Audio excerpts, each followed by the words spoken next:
नमस्कार विद्यार्थी मित्रांनो, तुम्हा सर्वांचे दीपाली तडवीज एज्युकेशनल व्हिडिओज या यूट्यूब चॅनलमध्ये खूप खूप स्वागत आहे. विद्यार्थी मित्रांनो, आजचा हा तास इयत्ता 10वीच्या विद्यार्थ्यांसाठी असणार आहे. यामध्ये मराठी विषयाबद्दलची आपण एक वेगळी ओळख करून घेणार आहोत. चला तर मग ही ओळख काय आहे ते आपण पाहून घेऊया. तर विद्यार्थी मित्रांनो, आजच्या या भागामध्ये आपण संपूर्ण पद्य विभाग एका दृष्टिक्षेपात पाहणार आहोत. संपूर्ण पद्य विभाग म्हणजेच आपल्या संपूर्ण कवितांचे कवी कोण आहेत, कविता कोणत्या संग्रहातून घेण्यात आलेल्या आहेत, त्याचप्रमाणे कवितेमध्ये आपल्याला काय संदेश देण्यात आलेला आहे आणि कवितेतील कोणत्या ओळी मला आवडल्या किंवा तुम्हाला देखील कोणत्या आवडल्या आणि त्या आवडण्याची कारणे काय आहेत, ह्या सर्व गोष्टी आपण एका दृष्टिक्षेपात पाहणार आहोत. मी या आधीच्या एका व्हिडिओमध्ये संपूर्ण गद्य विभाग एका दृष्टिक्षेपात देखील सादर केलेला आहे. चला तर मग आता आपण वेळ न दवडता आपल्या या आजच्या विषयाकडे वळूया. विद्यार्थी मित्रांनो, तुमच्यासमोर एक स्लाइड दिसत आहे. यामध्ये इयत्ता 10वी मराठी एका दृष्टिक्षेपात आपल्याला दिसत आहे. मग तर विद्यार्थी मित्रांनो, आपली प्रथम कविता आहे जय जय हे भारत देशा. ही कविता सुप्रसिद्ध कवी मंगेश पाडगावकर यांनी लिहिली आहे. त्याचप्रमाणे गीत पुष्पांचा फुलोरा या काव्यसंग्रहातून ही कविता घेण्यात आलेली आहे. कवितेचा विषय आहे देशप्रेम, देशभक्ती आणि राष्ट्रीय एकात्मता. त्याचप्रमाणे या कवितेतून व्यक्त होणारा स्थायी भाव जो आहे तो आहे देशप्रेम आणि देशभक्ती. कवितेचा प्रकार जर आपण पाहिला तर तो कवितेचा प्रकार आहे मुक्तछंद. आणि विद्यार्थी मित्रांनो, कवितेतील आवडलेली ओळ, मला ह्या 2 ओळी आवडलेल्या आहेत आणि त्या आहेत जय हरित क्रांतीच्या देशा, जय विश्व शांतीच्या देशा. शेवटच्या कॉलममध्ये इथे म्हटलेलं आहे की कवितेतील ओळ आवडल्यास किंवा न आवडल्यास त्याची कारणे. तर यामध्ये विद्यार्थी मित्रांनो, या कवितेतील मला ह्या ज्या 2 ओळी आवडल्या आहेत, ज्या आहेत जय हरित क्रांतीच्या देशा, जय विश्व शांतीच्या देशा, आणि त्या आहेत त्या का आवडल्या तर भारत देशाचा अभिमान आणि ख्याती सांगणाऱ्या ह्या ओळी आहेत, म्हणून मला ह्या ओळी आवडलेल्या आहेत. बोध. तर विद्यार्थी मित्रांनो, आपली द्वितीय कविता आहे उत्तम लक्षण. उत्तम लक्षण या कवितेचे कवी आहेत संत रामदास आणि या काव्याचा जो काव्यसंग्रह आहे तो आहे श्री दास बोध. या कवितेचा विषय आहे आदर्शत्वाची संकल्पना. आपण जर कवितेचा परिचय जर करून पाहिला तर त्यामध्ये एका आदर्श व्यक्तीने काय करावे आणि काय करू नये हा सगळा संदेश आपल्याला या काव्यामध्ये दिलेला आहे. कवितेतून व्यक्त होणारा स्थायी भाव आहे आदर्श व्यक्तीची लक्षणे इथे उत्तमरित्या आपल्यासमोर मांडण्यात आलेली आहेत. कवितेचा प्रकार हा एक संत काव्य देखील आहे आणि ओवी आहे. कवितेतील आवडलेली ओळ, मला जी कवितेतील ओळ आवडली आहे ती आहे विवेके दृढ धरावी वाट सत्याची. तर ही ओळ आवडण्यामागे काय कारण आहे तर ही ओळ आवडण्यामागे असं कारण आहे की मनाशी दृढ निश्चय करून सत्य स्वीकारण्यास लावणाऱ्या ह्या ओळी आहेत. चला तर आता वळूया पुढील कवितेकडे. तर विद्यार्थी मित्रांनो, आपली पुढील कविता आहे वस्तू. वस्तू या कवितेचे कवी आहे द भा धामणसकर आणि या कवितेचा काव्यसंग्रह आहे भरून आलेले आकाश. कवितेचा विषय आहे निर्जीव वस्तूंची काळजी. निर्जीव वस्तूंची काळजी आपण कशा प्रकारे घ्यावी याबद्दल इथे आपल्याला सांगण्यात आलेलं आहे. त्याचप्रमाणे कवितेतून व्यक्त होणारा स्थायी भाव आहे निर्जीव वस्तूंशी निगडीत स्नेह जपण्याबाबत. कवितेचा प्रकार आहे मुक्तछंद.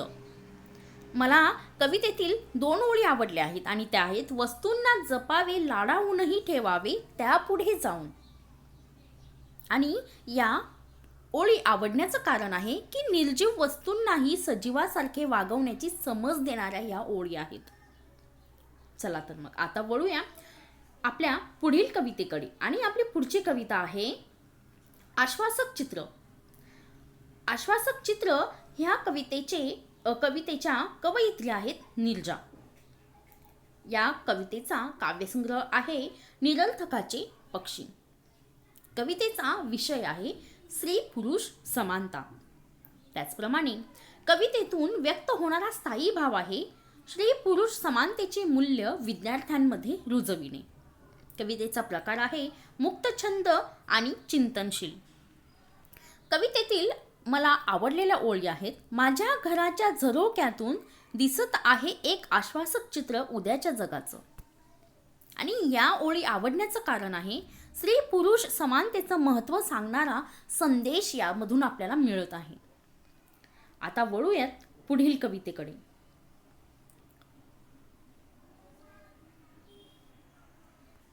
आपली पुढील कविता आहे भरतवाक्य. आणि या भरतवाक्याचे कवी आहेत मोरोपंत. काव्यसंग्रह आहे केकावली. कवितेचा विषय आहे सत्कर्म व सज्जनांचा सहवास आणि त्याचा आपल्या आयुष्यावर होणारा परिणाम. आणि कवितेतून व्यक्त होणारा स्थायी भाव जो आहे तो आहे सत्कर्म व सज्जनांच्या सहवासात राहण्याची शिकवण आपल्याला याच्यातून मिळते. कवितेचा प्रकार आहे आर्या. कवितेतील आवडलेल्या ओळी आहेत सुसंगती सदा घडो सुजन वाक्य कानी पडो. आणि या ओळी आवडण्याचं कारण आहे सुसंगती घडल्याने आयुष्य सुधारते असा संदेश या ओळींमधून आपल्याला मिळतो. आता वळूयात पुढील कवितेकडे. आणि पुढील कविता आहे खोद आणखी थोडेसे. अतिशय सुंदर अशी ही कविता आहे आणि या कवितेच्या कवयित्री आहेत आसावरी काकडे. ही कविता लाहो या काव्यसंग्रहातून आपल्या या पाठ्यपुस्तकात घेण्यात आलेली आहे. कवितेचा विषय आहे प्रयत्न आणि सकारात्मकता यांचे महत्त्व. कवितेतून व्यक्त होणारा स्थायी भाव जो आहे तो आहे प्रयत्न, जिद्द, चिकाटी यांचा आशावाद. कवितेचा प्रकार आहे मुक्तछंद. मला कवितेतील एक ओळ आवडली आहे आणि ती ओळ आहे खोद आणखी थोडेसे. तर ती का आवडली आहे याचं कारण आहे की आणखी थोडेसे हे शब्द आपल्याला चिकाटी, जिद्द, आशावाद सूचित करतात. आणि हे शब्द आपल्याला आणखी थोडेसे असं करत करत आपल्या यशापर्यंत पोहोचण्यासाठी अगदी मदतशीर ठरतात. आता वळूयात पुढील कवितेकडे. आणि पुढील कविता आहे आकाशी झेप घेरे. आकाशी झेप घेरे या कवितेचे कवी आहेत जगदीश खेबुडकर. या कवितेचा काव्यसंग्रह देण्यात आलेला नाही. त्याचप्रमाणे या कवितेचा विषय आहे स्वकष्टाचे महत्त्व. अतिशय सुंदर अशी कविता आहे आणि या कवितेतून व्यक्त होणारा स्थायी भाव आहे आपल्या क्षमतांवर, सामर्थ्यावर विश्वास ठेवण्यास प्रेरित करणे. कवितेचा प्रकार आहे मुक्तछंद. मला कवितेतील 2 ओळी आवडल्या आहेत आणि त्या ओळी आहेत आकाशी झेप घेरे पाखरा सोडी सोन्याचा पिंजरा.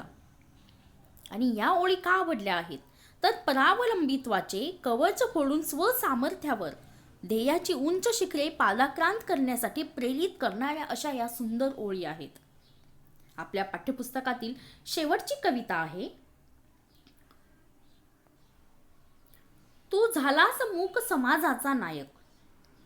सुप्रसिद्ध कवी ज.वी. पवार यांची ही कविता आहे आणि या कवितेचा काव्यसंग्रह आहे नाकेबंदी.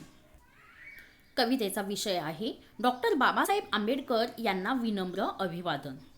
कवितेतून व्यक्त होणारा स्थायी भाव जो आहे तो आहे डॉक्टर बाबासाहेब आंबेडकर यांनी महाड येथील 14 तळे अस्पृश्य समाजासाठी खुले करून देणाऱ्या ऐतिहासिक क्षणाचे वर्णन या कवितेमध्ये करण्यात आलेले आहे. कवितेचा प्रकार आहे ऐतिहासिक आणि मुक्तछंद. कवितेतील आवडलेल्या ओळी आहेत आज 50 वर्षांनी अनुभवतोय सूर्यफुले तुझा ध्यास घेतायत. अतिशय सुंदर अशा ह्या ऐतिहासिक ओळी आहेत आणि या ओळी आवडण्याचं कारण आहे की डॉक्टर बाबासाहेब आंबेडकरांच्या प्रयत्नांचे वर्णन आणि त्यांचे यश दाखवणाऱ्या ओळी आहेत. आपण ज्यावेळेस ह्या सर्व कविता शिकणार आहोत त्या सर्व काही सविस्तर रूपामध्ये त्यांचा अर्थ, त्यांचा जो भाव आहे ते सर्व काही आपण समजून घेणार आहोत. त्यांचं अर्थसौंदर्य, भावसौंदर्य, त्याच्यातील विचार सौंदर्य आपल्याला ते नक्कीच आपले शिक्षक स्पष्ट करणार आहेत. आणि या एका सर्व पद्याचं एका दृष्टिक्षेपात आपल्याला थोडक्यात वर्णन आपल्यासमोर मी मांडण्याचा प्रयत्न केला आहे. तर विद्यार्थी मित्रांनो, या सर्व पाठ्यपुस्तकातील सर्व कविता होत्या आणि या कविता मी आपल्यासमोर एका दृष्टिक्षेपात चांगल्या प्रकारे मांडल्या आहेत. तर विद्यार्थी मित्रांनो, जर तुम्हाला हा व्हिडिओ आवडला असेल तर नक्की लाईक करा, शेअर करा आणि असेच नवनवीन व्हिडिओ पाहण्यासाठी माझ्या यूट्यूब चॅनलला सबस्क्राईब करायला विसरू नका. धन्यवाद.